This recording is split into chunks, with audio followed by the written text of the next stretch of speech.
Les affaires publiques n'ont plus de secret pour lui. Les vrais enjeux. Les vraies questions.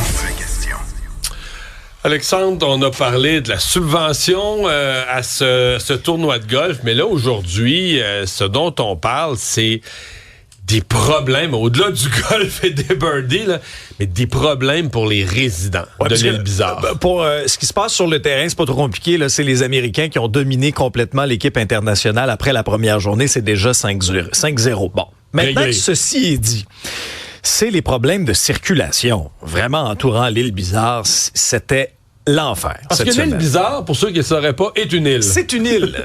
Je ne tomberai pas en bas de votre chaise ce matin. Mais là, il y a eu vraiment, on voyait des filets à pu finir de voitures parce que ça prenait une espèce de vignette. Là. Ça avait été distribué dans les dernières semaines. On avait envoyé ça par la poste dans les domiciles, entre autres. Et là, on contrôlait l'accès à l'île. Mais là, ça faisait des bouchons épouvantables. Parce que là, il faut vérifier, il faut arrêter chaque véhicule dans une rangée de cônes pour vérifier chaque vignette. Ah non, c'est ça. Alors là, vous imaginez le beau bordel.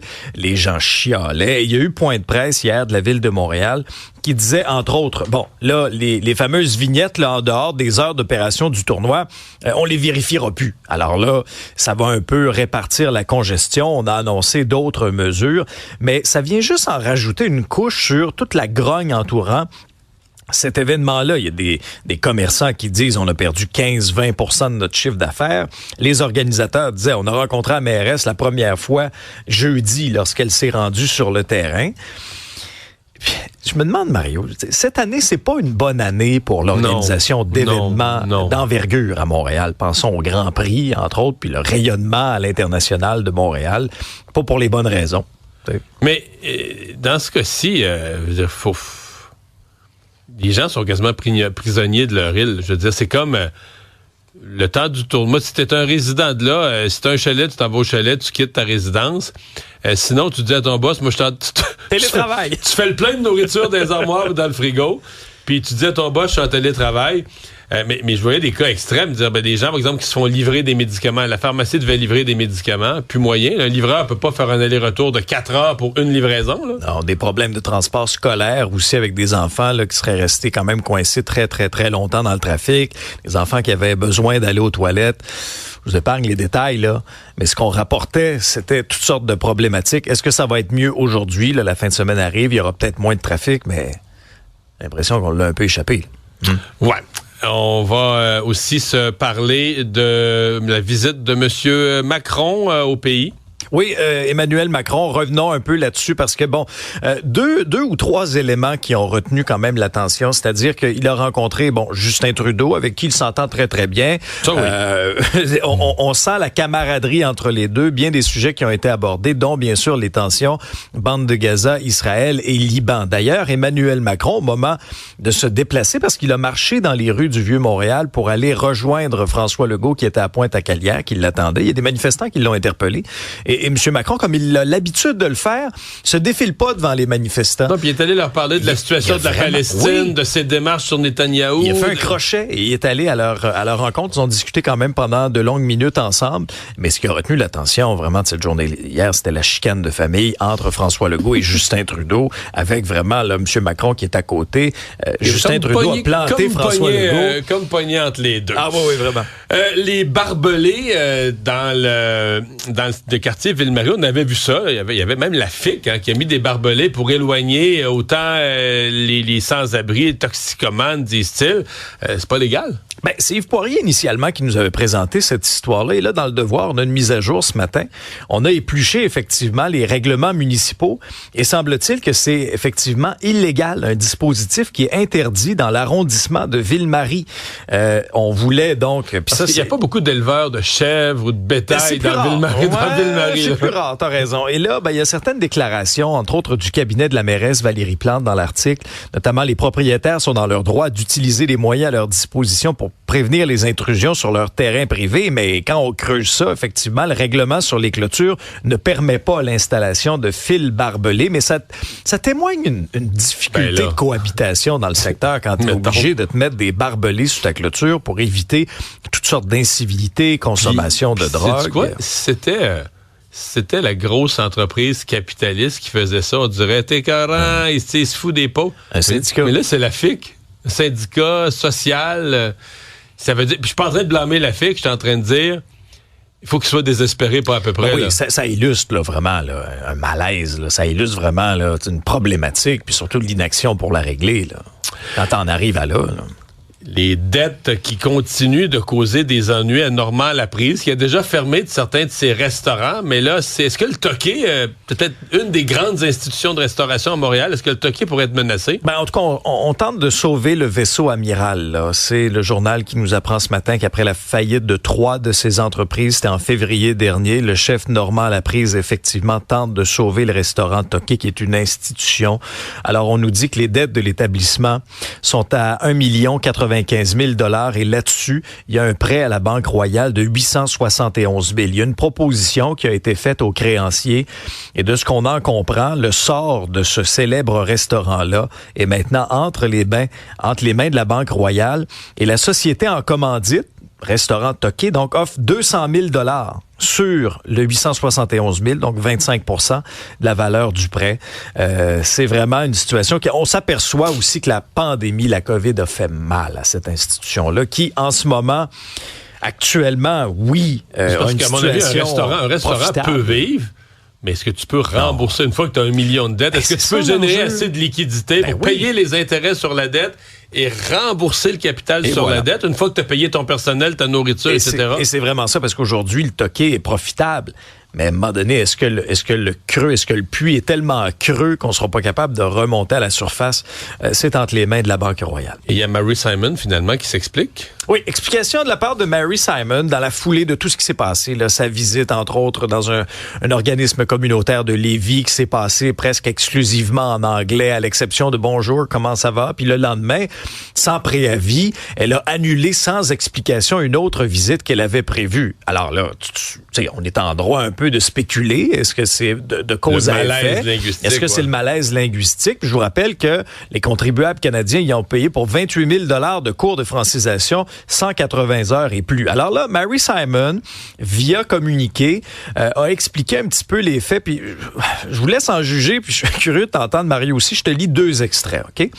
Étant canadienne et québécoise, je comprends très bien la relation critique entre l'identité, la culture et la langue. C'est pourquoi parler ma langue maternelle, l'Inuktitut, fait partie intégrante de mon identité.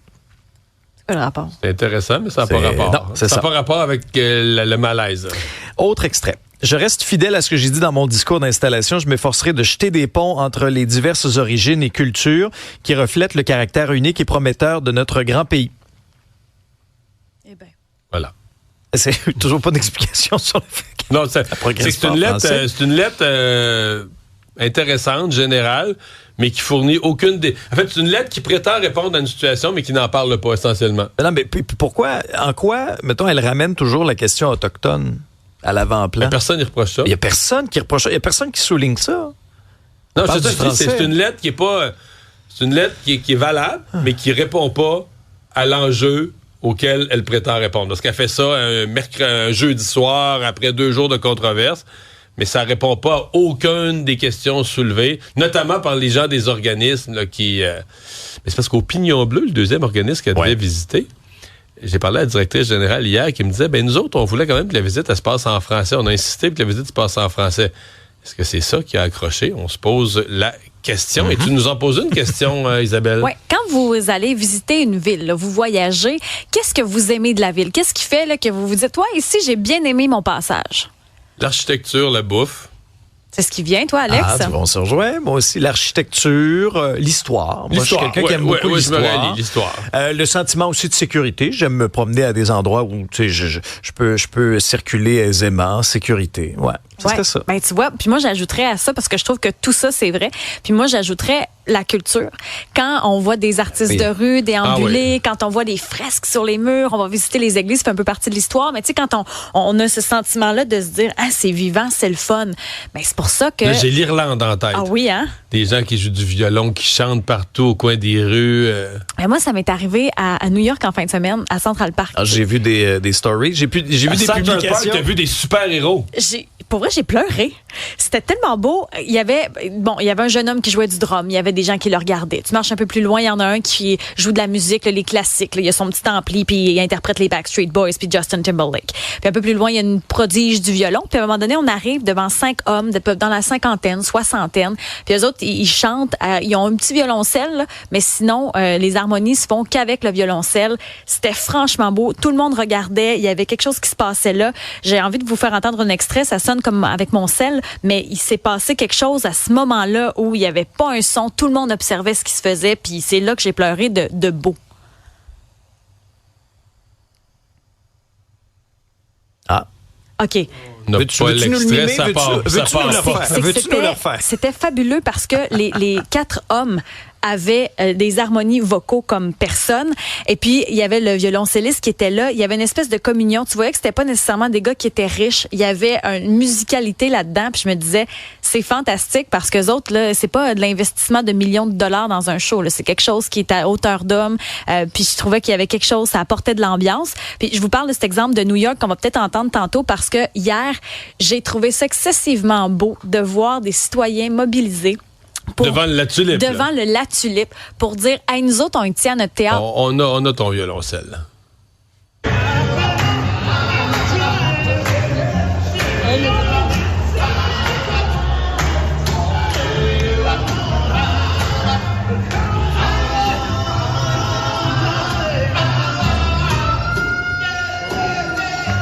Hey, on a la note, là. La note est assez haute, là. Puis à tour de rôle, il y avait un leader qui changeait, puis il y avait une synergie entre ces hommes-là. Je trouvais ça fabuleux. Puis hier, c'était fabuleux de voir des gens manifester, mais de façon pacifique. On n'a pas besoin de tout péter puis de lancer de la sauce à spag sur un tableau, là.